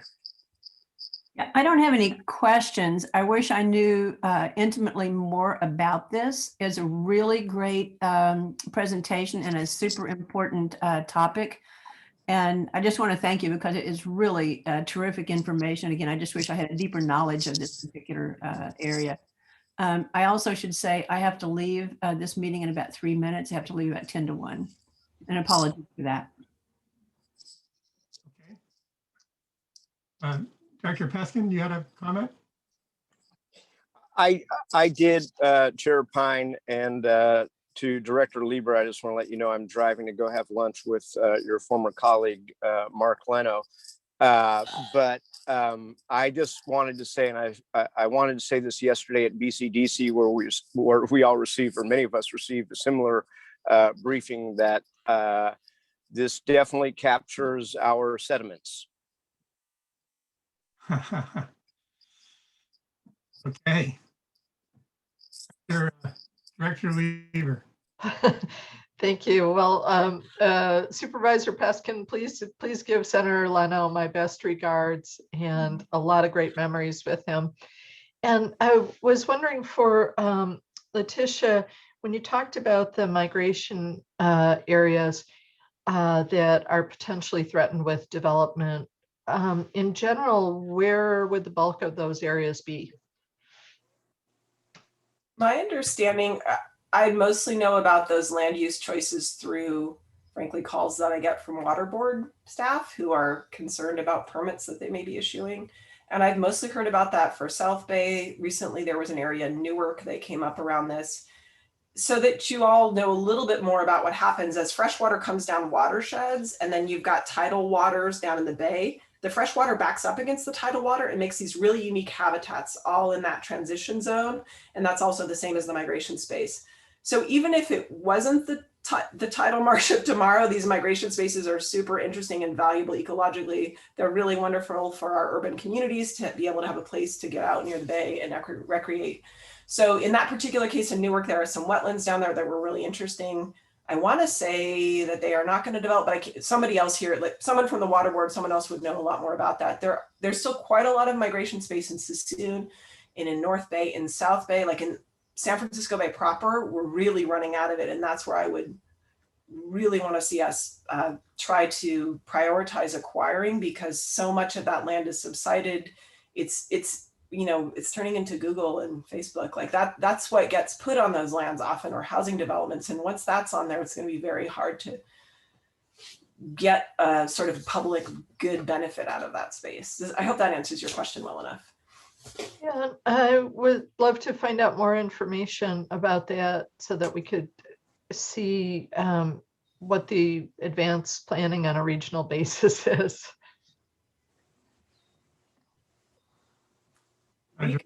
Director Hahn. Yeah, thank you very much. I had a question about the streams, and from my reading of our bond and authority, we cannot use our own money for areas further upstream. It sort of sounds like our money is limited to kind of the mouth of streams. And I just wondered if this is so critical to the very fundamental restoration of the wetlands, and is that something we should be looking at? Should we be looking at other funding sources for those upstream? Are there other funding sources, and should we be even considering whether to expand the reach of our funding? So I have another question after that, but I think it might be better for me to let you answer this one. So Chair Pine, can I take that? Yes, Sam. So there's a lot of other funding sources around, including the Coastal Conservancy, to do some of the upstream work. For the authority to work beyond the head of tide would require legislative change, and might require change in the initiative itself. We'd have to think about that. The one thing that the authority can do is that it can, although it can't own land itself, it can fund acquisition of land if the intention is to convert the land into wetlands. So, which speaks to the migration. You know, so land that isn't currently wetland could be acquired if it can be, you know, if it's restorable. I jump in with one small clarification. So we did define the eligible location as the head of tide plus migration space with projected sea level rise. So that is fundable actually, but not way up into the watershed. That doesn't get you very far. I mean, that Yeah. gets you further, but not, like, we can't use Restoration Authority money to take down a dam, you know, unless it's really close. Although the Coastal Conservancy, for instance, has done things like that. Can I make a couple of points in response? One is that those head of tide areas, and in case everyone's not familiar with the term, what Jessica's talking about is where the tide goes up further creeks. So it might be out here on the shoreline, but when it goes up a creek, the tide goes up farther, making that jurisdiction go farther up the creek. Those are, I'd say, like some of the most important areas where we're seeing a crossover, really valuable ecology, flooding issues, sediment. So I think really prioritizing the creek mouths is a great idea. And I'm wondering if what the authority could do is try to join in watershed management approaches where it's more about partnering at the local scale with whoever's working higher in the watershed, because I think there is funding, but the authority now has kind of leverage and a voice to be heard, and that could potentially push the conversation forward, especially in high leverage watersheds that have a lot of sediment. Thank you. I'd be interested in seeing, you know, maybe we should explore what those partnerships might look like, or where they might be most beneficial, and think about that. My second question was just I wanted to understand, you explained very clearly and in a lovely way the natural process of bringing that sediment up, and in that moment of where the whole world changes direction and the water follows. I mean, it's a special moment, that moment where the water ends its flow in one direction and turns around. But what does it look like when you take material that's been dredged? Are you spreading it somewhere? Are you putting it into the bay in the hope that there's just more stuff swirling around that gets deposited through the natural process? What does that look like, that restoration project, both on the existing areas, but also on these areas that you're interested in reclaiming? Thanks for that question. That's a great question. So what's legal now is you can take an area that's subsided, where the land surface has gone down lower than sea level, and you can fill it with sediment, like slurrying slud through tube to get it into that bathtub and fill that up. And the Conservancy has done that. Hamilton is a good example. And then once that's at the right elevation, you let it dry out a little bit and consolidate, and then you can open the levee and let your tidal marsh start forming there. So that has been a use of sediment in the bay already and is okay to do under our current interpretation of policy. In other parts of the world, like Louisiana, even Southern California, they've done this now where they're desperate to get their elevation back in their marshes. They're literally just spraying down the marshes and putting on like up to a foot of sediment right on top of them. And they do that, it's called rainbowing they're just literally spraying like muddy water onto the marsh. That has ecological implications, as you can imagine, just sort of covering the marsh. The marshes are still pretty resilient, so it's not the end of the world. It's not currently acceptable under our policies. There are some in-between ideas, and SFEI worked with a bunch of people to do a look at this. It's called strategic placement, and try to come up with a pilot approach. And so there are options like you could dump the sediment in the shallow bay where you thought the currents and the tide might carry it to the right place. You could try dumping it in marshes in a more eco-friendly way and let natural processes move it around. Like you could do thin layer placement where it's not so much that you're rainbowing onto the marsh. So these are political issues for people related to long-term issues with Army Corps policy and how much it costs. My impression from the science side is that ecologically, the best thing we can do is have sediment delivered a little bit at a time, just like the tide naturally does it. And we need to be willing to experiment and try some pilot projects where we try different things and learn, and not be so afraid of that one approach will take off that we can't try it. And I think that's really, if it wasn't about politics and money, that would be the ideal way to go scientifically.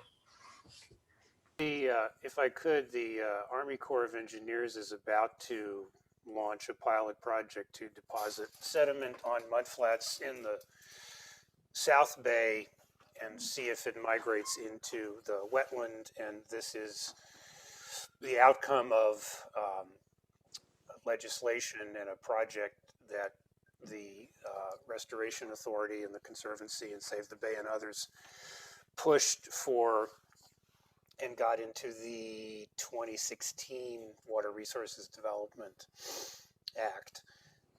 Also, yesterday, Taylor Samuelson and I checked out the Montezuma Slough project, which the Restoration Authority is funding, which is a direct placement of dredge sediment onto a restorable site, and with an eye towards taking you all on a field trip out there so that you can really see what it looks like. So we're hoping to do that in the not too distant future. Thank you. I think that goes to my very last question. Final question on this was just to ask, where is the Army Corps of Engineers on this issue? Is this something we're engaged in conversation with them about? What would it take to change their thinking? Again, I thought you said it very well, to go from thinking of something as waste to a treasured asset that we need for important environmental remediation purposes. Is there a conversation? Is there a movement? Is there partnership? What does that look like? The LTM, Sam, can I say one thing and then you could respond? You look like yeah, no, we could talk forever. We could talk forever about this.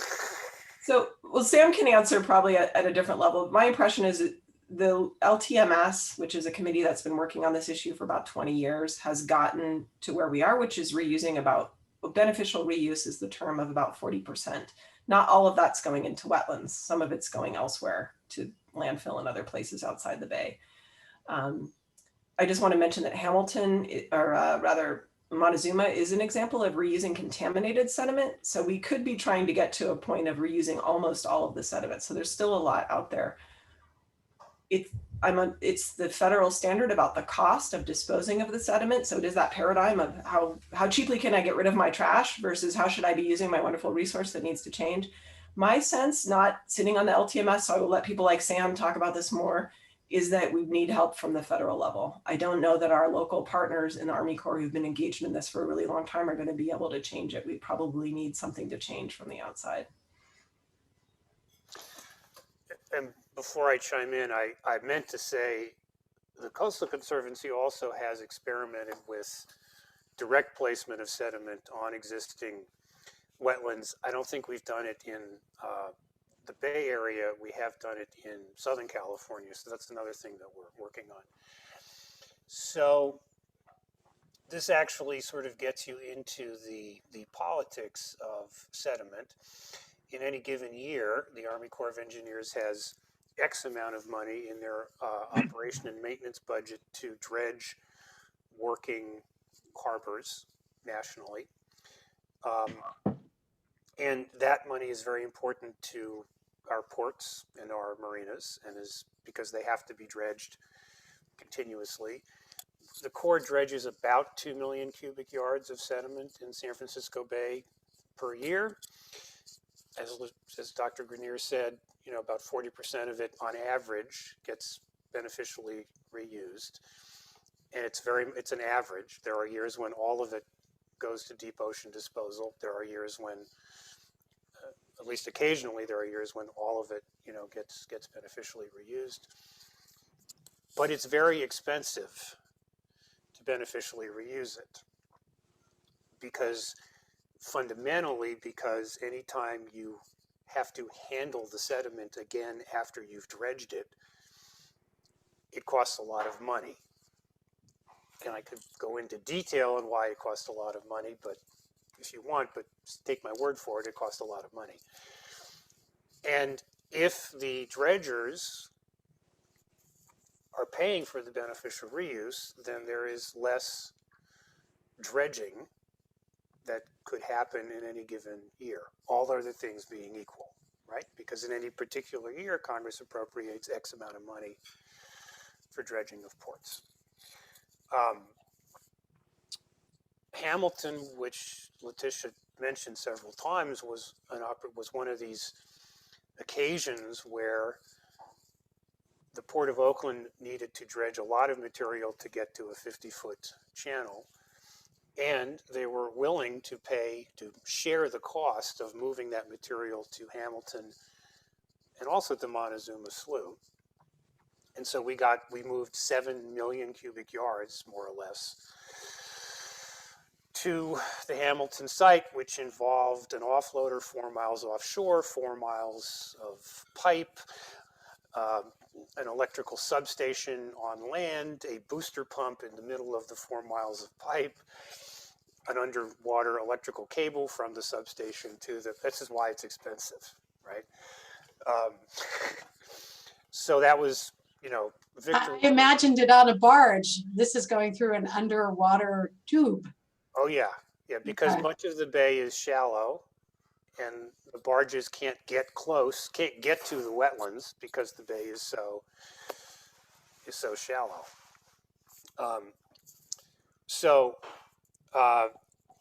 The resistance to changing the federal standard, which says dredged sediment shall be disposed of in the cheapest manner possible, and I can say this because I'm retiring in 8 weeks and I don't care anymore, comes from, frankly, the ports, who have a fair amount of political clout and who fear that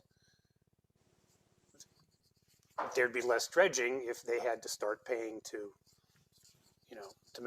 beneficially reuse. We in Save the Bay and the Bay Planning Coalition got Section 1122 in Word of 2016, which told the Corps, hey, set up some pilot beneficial reuse projects. We applied, and BCDC helped a lot with actually wrote a lot of the application. Our project was approved, but because Congress didn't appropriate much money for it, so far the Corps is only doing the cheapest part of it. We came in with a $50 million 10-year proposal. So far, all we're getting out of it is the experiment of placing sediment on mudflats in the South Bay to see if it migrates. That perhaps is more of an answer than you bargained for.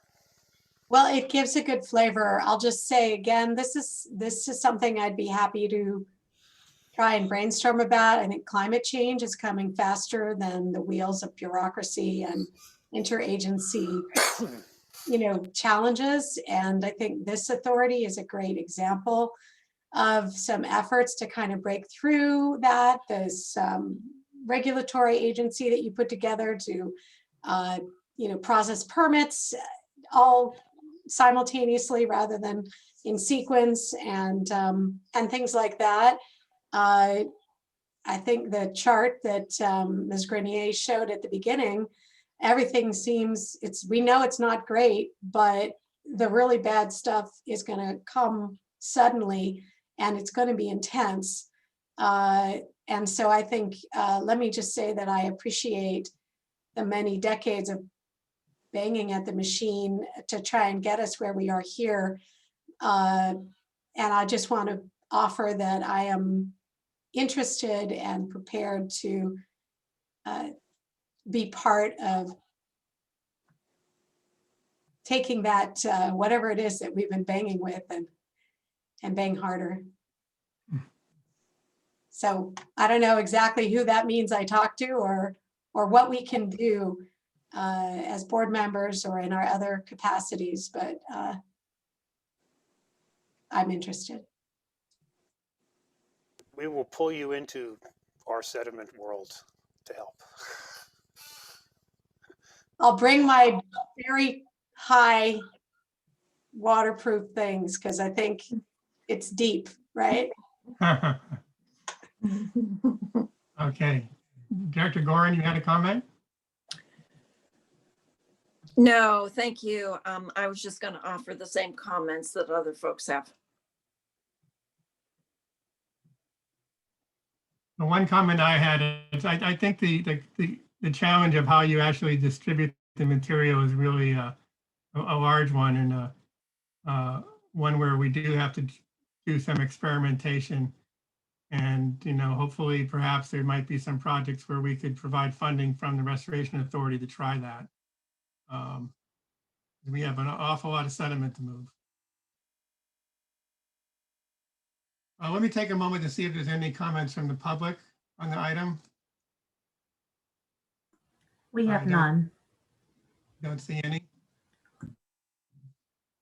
Okay, then I think we can wrap up. This was an excellent presentation, an excellent report. Really appreciate Tisha and Scott joining us today, and all their work to bring a spotlight on this issue. It received a lot of good press coverage. Warner Chabot did a great job of getting the word out. So now we need to build on this momentum going forward. Thank you. Thank you again. So our final item is concerns of mitigation funds. And maybe I should check in with the board in terms of whether we should take this now or move it to a future meeting. How much time? Chair Pine, I've got to bounce in 3 minutes. Okay. And I have to bounce in about 2. All right, and I think Let's Sam. do it in 1. Unless there's I don't think there's an urgency on this, if I'm correct. No. But I suggest that we move this to the next meeting. Sure. Yeah, there's no urgency. I'll just say that your next meeting is going to have a lot of projects on it. Yes. So we'll have budget enough time to do all that. And through the chair to Sam, if you just tell us that this is a meeting where we got to carve out 3 hours or 4 hours or whatever. Fridays are, they are what they are, but if you just tell us all that, we've got to do 11 to 3 or 11 to 2, we can plan accordingly. We will do that. Okay, well, with pushing that item out, that brings us to the end of the meeting. Thank you all for participating today and joining us. Have a good weekend. Thanks all. Bye-bye. Thank you.